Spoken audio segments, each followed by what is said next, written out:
There's an old Aesop fable called The Fox and the Grapes. A hungry fox sees some juicy grapes hanging from a vine. His mouth waters at the sight of these grapes and he commits to filling his belly with their sweetness. He jumps and tries to reach them, but no matter how hard he tries, no matter how high he jumps, he just can't reach the grapes. Eventually, the fox gives up. Instead of admitting defeat, the fox walks away muttering, "Those grapes were sour anyway." The moral of the story is pretty simple. It's easy to despise what we cannot get. This fable might seem simple, but it's a mirror of how many people choose to live their life. When something feels out of reach, whether it's an elite physique, a higher standard of living, or world-class coaching, people tend to demonize it to feel more comfortable with where they're at. You've probably seen it before, or you've probably said it yourself. That guy's ripped, but he's on steroids and he's probably gonna die at 40. That coaching program is so expensive, I bet it's a scam. Rich people are greedy and selfish. Most people don't want to face the discomfort of admitting that they are not as strong,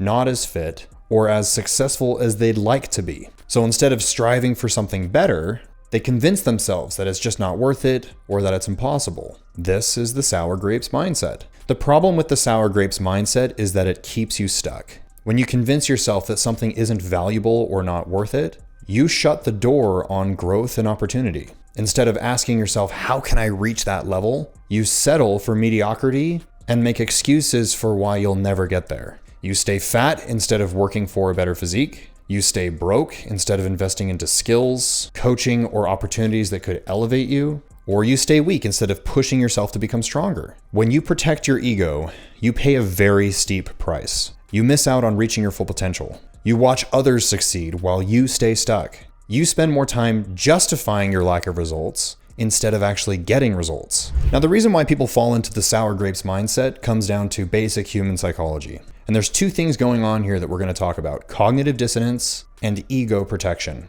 Now, when there's a gap between what you believe and what you are experiencing, it creates a feeling of discomfort called cognitive dissonance. Here's an example. If you believe that you're strong and capable, but your results don't really match that belief, it creates dissonance. To resolve this discomfort, many people change their beliefs instead of changing their behavior. So instead of working to actually being lean and strong, they'll almost gaslight themselves. They'll convince themselves that being lean really isn't that important. Working on your looks is vain. And people who do look good and take care of their bodies are assholes or don't really contribute to society. Now, the second thing is ego protection. Most people don't like to confront their flaws or insecurities. So it's easier to protect their ego by demonizing what they can't have. This is why so many people hate on successful entrepreneurs, ripped athletes, or anyone who's achieved something that they secretly want. And I know this firsthand because I let the sour grapes mindset affect the first few years of my fitness and coaching.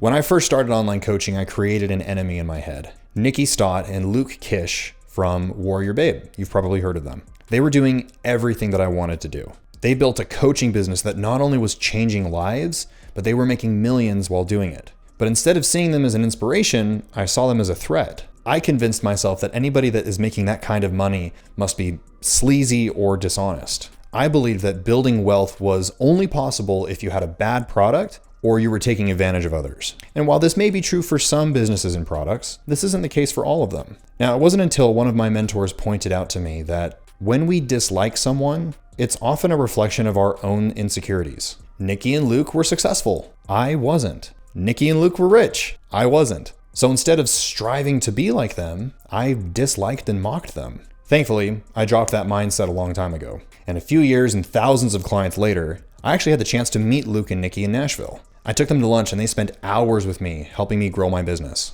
They showed me the next steps I needed to take my business to the next level. And frankly, they're incredible people who genuinely love helping others. Another sour grapes that a lot of people complain about is rich people are greedy, self-centered, take advantage of others. But in my network, I've been able to surround myself with several very successful business owners, entrepreneurs, multimillionaires, and they're not just clients, they're now my friends. And yeah, there's a couple assholes out there, but most of the millionaires that I've met are kind, generous, good-hearted people. If I'd kept my sour grapes attitude, I would have missed out from learning not only from Nick and Luke, but building incredible connections with other successful people around the world. Let's be honest, average is the enemy. You weren't born to be average, to live a life of mediocrity. or to just coast along without pushing for greatness. But most people just settle for good enough because it's comfortable. And again, this is all about protecting their ego. But there's a cost to living this way. You miss out on reaching your potential. You watch others live the life that you want. You waste time justifying your lack of results. Mediocrity isn't just comfortable, it's expensive. It costs you your dreams, your confidence, and your ability to achieve what you really want in life. Are you really willing to pay that price?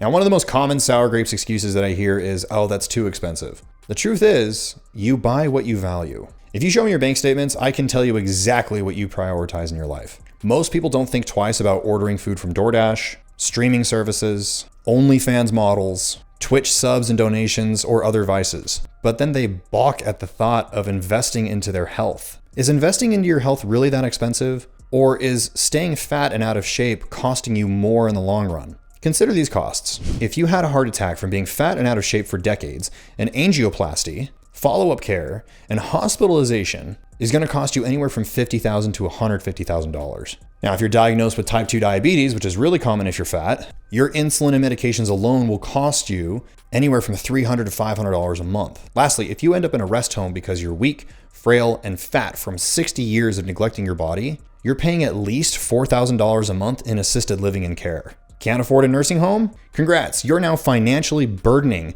your family and your kids to take care of your decades of neglect. Now, sure, your insurance might cover these costs, but with the current climate in healthcare in America, are you really willing to take that risk? Wouldn't you say all of these costs are far more expensive than just committing to investing into your health now and preventing these problems from occurring? Now, one of the biggest shifts that helped me to ditch the sour grapes was to change from a scarcity mindset to a growth mindset. Now, a scarcity mindset believes that skills and talents are fixed. You either have them or you don't. It's the belief that success is limited. And if somebody else wins, that means less for you. A growth mindset, on the other hand, believes that skills and talents can be developed through hard work, learning, and persistence. It's a belief that there's more than enough success to go around for everybody.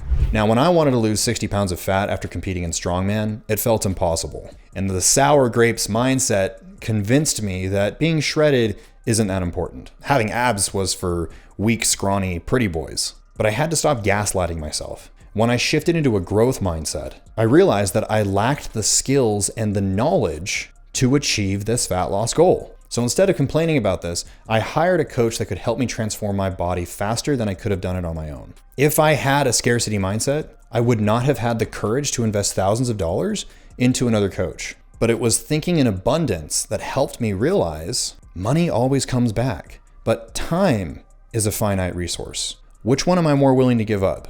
I had something that I couldn't do on my own, and instead of wasting precious time, I invested my money and I never looked back. So if you want to achieve elite results in any area of your life, you need to drop the sour grapes mindset. Number one, stop demonizing what you can't have. Instead of criticizing or whining, ask yourself, how can I achieve what I want? Simply swapping the words I can't for how can opens up a whole area of your brain where you can start doing problem solving.